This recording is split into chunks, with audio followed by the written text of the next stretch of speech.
E, Cacai, ontem a gente teve essa decisão do Toffoli, que também aí anula provas, diz que a prisão do Lula foi um erro histórico, uma armação. Qual que é a sua opinião sobre essa decisão? O que ela representa para esse momento da história do Brasil? Rodrigo, eu acho que é uma decisão histórica sobre diversos aspectos. Vocês sabem, assim, durante os últimos anos, no começo mais bravo assim, na Lava Jato, eu corri o Brasil fazendo exatamente essas denúncias, né? Quer dizer, eu já dizia há 6 anos atrás, 5 anos atrás, quando eu senti o que era a Lava Jato, que o que havia, na verdade, era uma organização criminosa composta por esse juiz e alguns procuradores, parte da mídia apoiando, e essa podre elite brasileira, né? Então, havia uma organização com um sentido específico político. Eu sempre disse isso, eu escrevi sobre isso em 2015, imagina. 2015, a Lava Jato começou mesmo aí para 2014 e tal. E aquilo me preocupava muito, porque havia uma instrumentalização do Poder Judiciário muito grave. Essa instrumentalização fez uma espetacularização do processo. Inclusive, eu até escrevi um artigo hoje, que deve sair no Poder 360 amanhã. O Lula diz que as decisões do Supremo deveriam ser sigilosas. Não, ainda bem que são públicas. Os ministros é que têm que se conter e não falar tanto. Mas, por exemplo, o fato dessa decisão do Toffoli ser pública é importantíssimo para a democracia.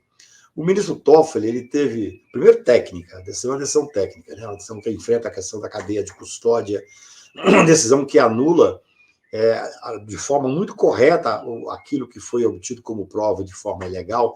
Porque o que a gente tem que pensar,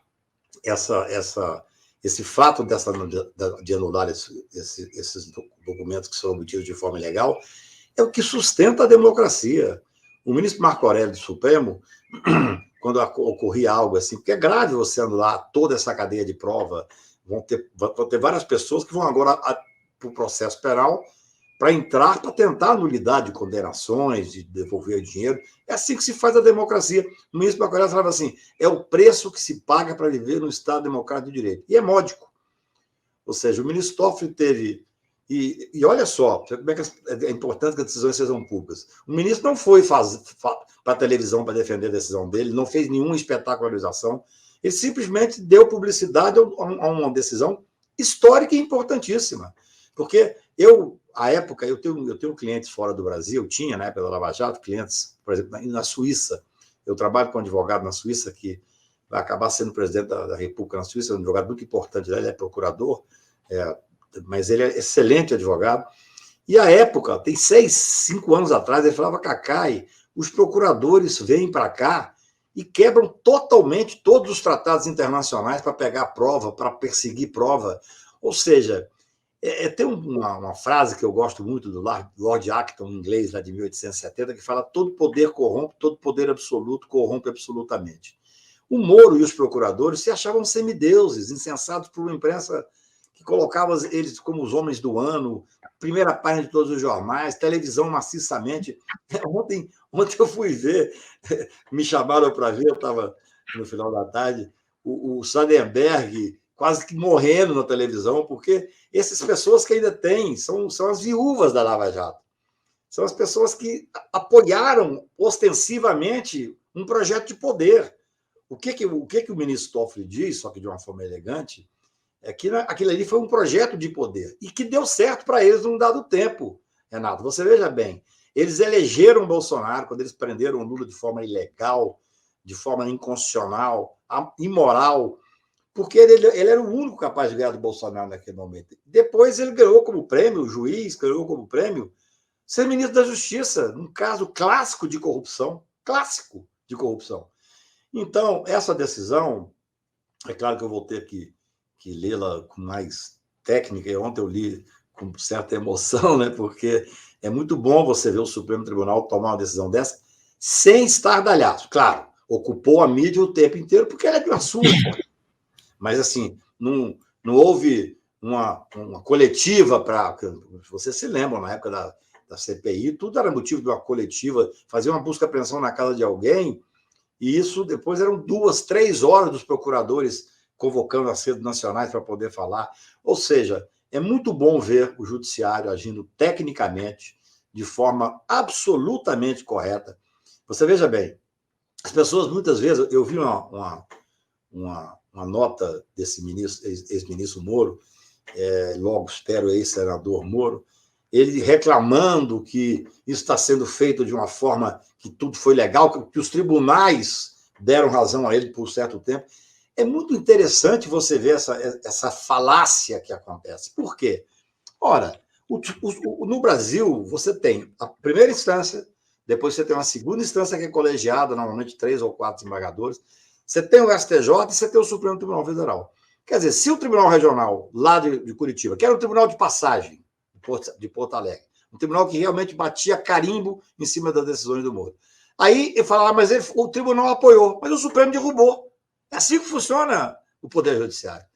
O Supremo Tribunal Federal anulou as decisões desse juiz e desses procuradores, considerou o juiz parcial, não tem nada mais grave do que um juiz parcial, e agora ainda tem muita coisa para acontecer, porque os processos vão amadurecendo. Esse processo do ministro Toffoli, que ele herdou, entre aspas, do ministro Lewandowski, nele já foram proferidas várias decisões importantes.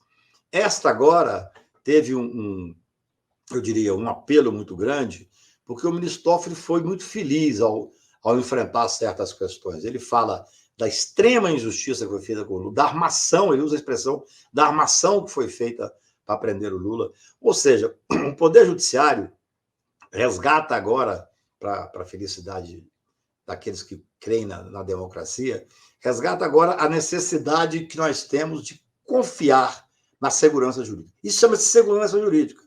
É óbvio, Dri, que eu já estou escrevendo sobre isso, até um artigo meu que saiu hoje, eu falo que agora é hora também dos poderes se acomodarem, ou seja, voltar àquela velha máxima do Montesquieu da harmonia dos poderes. O Poder Judiciário, que foi fundamental para manter a democracia e a institucionalidade, agora tem que fazer o que foi feito agora, por exemplo, uma decisão sem estardalhaço. O que dá estardalhaço é a profundidade da decisão.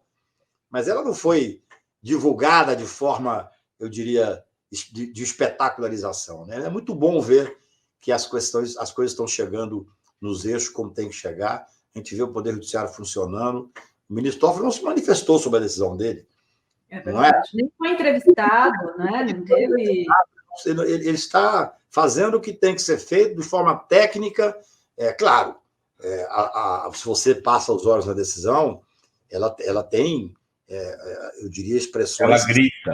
Ela grita. Ela grita, exatamente. Não precisa o ministro falar, ela fala por ele, entendeu? Então é muito importante isso. Eu acho que as pessoas que achavam que podiam fazer o que queria com o país vão começar a sentir. Porque agora você vai ter responsabilização, o ministro manda responsabilizar. O ministro Messias, que é o ministro da AGU, fez uma força-tarefa exatamente para responsabilizar as pessoas que fizeram eu diria, essa corrupção do sistema de justiça. Você sabe por quê, Renato, que eu fico preocupado? Quando eu assisti aqui, no silêncio da minha casa, eu assisti o voto do ministro Gilmar quando ele anulou os processos e tornou o Moro parcial, que foi seguido pelos seus pares. Aquilo que o ministro Gilmar colocou no voto é como se eu ouvisse minhas palestras pelo Brasil de 2, 3, 4 anos atrás. Mas quando terminou o julgamento, que eu fiquei extremamente contemplado com aquela decisão, a minha primeira preocupação, e eu escrevi sobre isso, debati sobre isso, é assim, tem que ter consequência. Não se pode dizer que houve uma corrupção do sistema de justiça e ficar por isso. Claro que teve consequências. Processos foram anulados, pessoas foram condenadas indevidamente, conseguiram a absolvição. Mas é mais do que isso. É responsabilizar quem corrompeu o sistema de justiça. É isso que está acontecendo agora.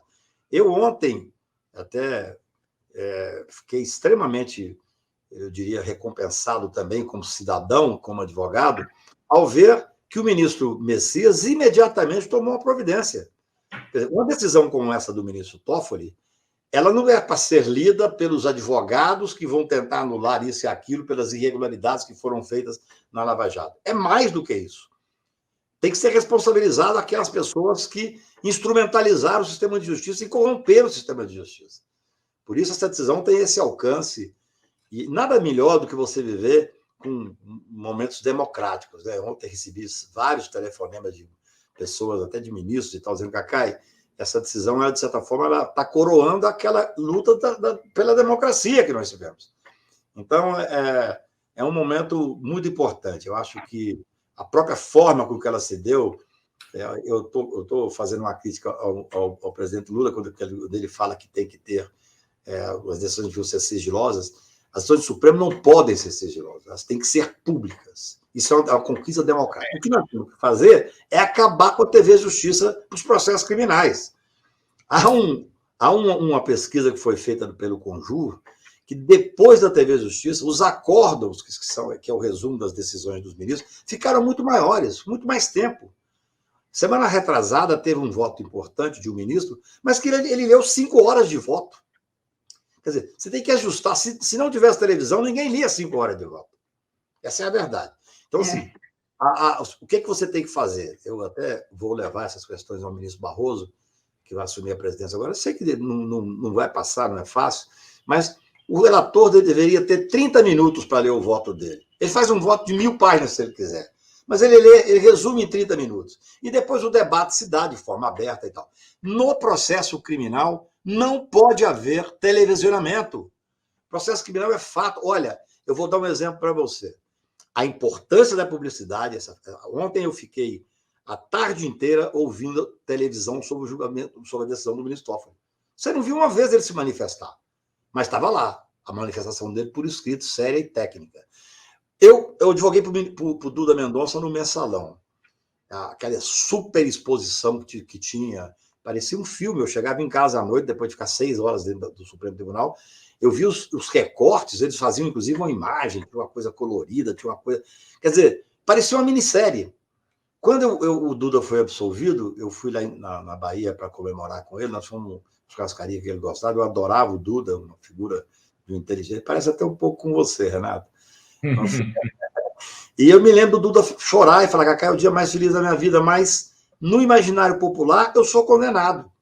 Eu sou mensaleiro. Ele teve que abrir uma agência fora do Brasil, que eu não conseguia nem trabalhar no Brasil.